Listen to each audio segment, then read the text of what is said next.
If your TV looks great during the day, but painful at night, the problem might not be the screen. It might be the wall behind it. At night, a bright rectangle floating in a dark room creates harsh contrast. Your eyes keep jumping between the bright screen and the black space around it. The expensive fix is a built-in media wall, hidden accent lighting, custom wiring, or a full home theater setup. The micro hack is much simpler. Add a low-profile LED backlight behind the TV. Hide the strip from the front, and let the wall glow softly around the screen. This is bias lighting. The clean version is not a rainbow gaming cave. It is a soft backwall glow that makes the TV feel grounded. Before we install anything, here's the real cost check. I researched Amazon.com in the United States with delivery set to New York 10001, so the prices were shown in US dollars. Real USB TV backlight kits were easy to find. The low-cost options I captured were around $8 to $12. A MATICOD 9.8 4-foot kit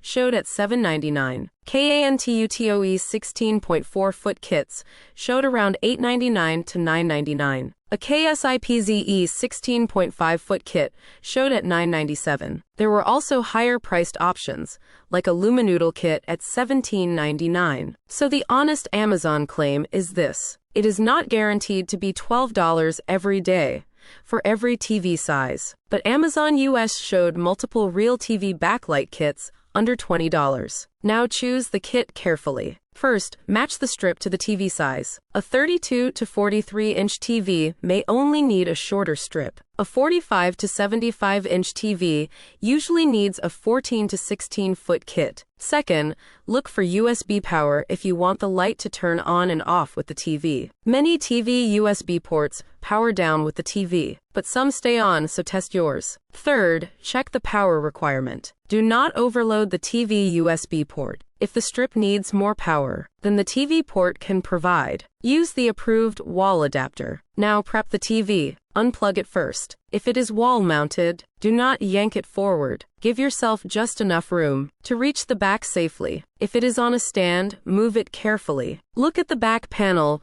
before sticking anything. Find the vents, ports, and warm areas. The LED strip should not cover ventilation slots, screws, speakers, or any area that gets hot. Clean the adhesive path with a dry microfiber cloth. If the back is greasy, use a small amount of isopropyl alcohol on the cloth, not dripping liquid into the TV. Let it dry fully. Here's the trick that makes this look expensive. Do not place the strip right on the outside edge. Inset it about 2 inches from the TV edge, or far enough that the individual LEDs are not visible from the front. You want reflected light on the wall, not exposed dots shining at your eyes. Start near the lower back corner, close to the USB port if possible. Dry fit the strip first with the backing still on. If the strip has corner connectors, use them gently. Do not sharply fold across the LED chips. Once the path looks right, peel a short section of backing and press it down. Work slowly. Keep the strip straight enough to look intentional, but do not stretch it. At the corners,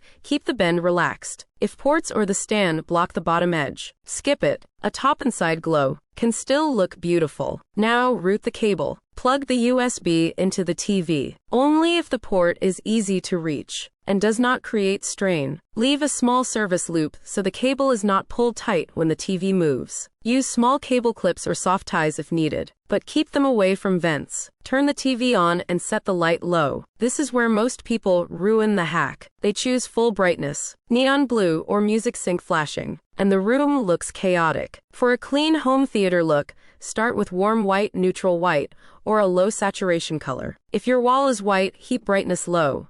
The backlight should support the screen, not compete with it. Now sit where you normally watch TV.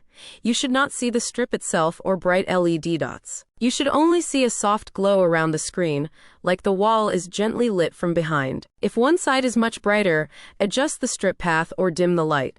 If the glow catches messy cables, tidy the cable route. If the wall reflects too much, lower the brightness. The final result is subtle, But that is why it works. The TV no longer looks like a harsh floating rectangle. The wall behind it has depth. The picture feels easier to watch at night. The setup looks more intentional, almost like a built-in media wall, without drilling or wiring. That is the clean version. Use a real USB TV backlight kit. Choose the right length. Keep it hidden about 2 inches in from the edge. Protect the vents and USB port. Route the cable with slack, and keep the glow soft. That is how a cheap LED strip becomes a low-profile TV backlight illusion.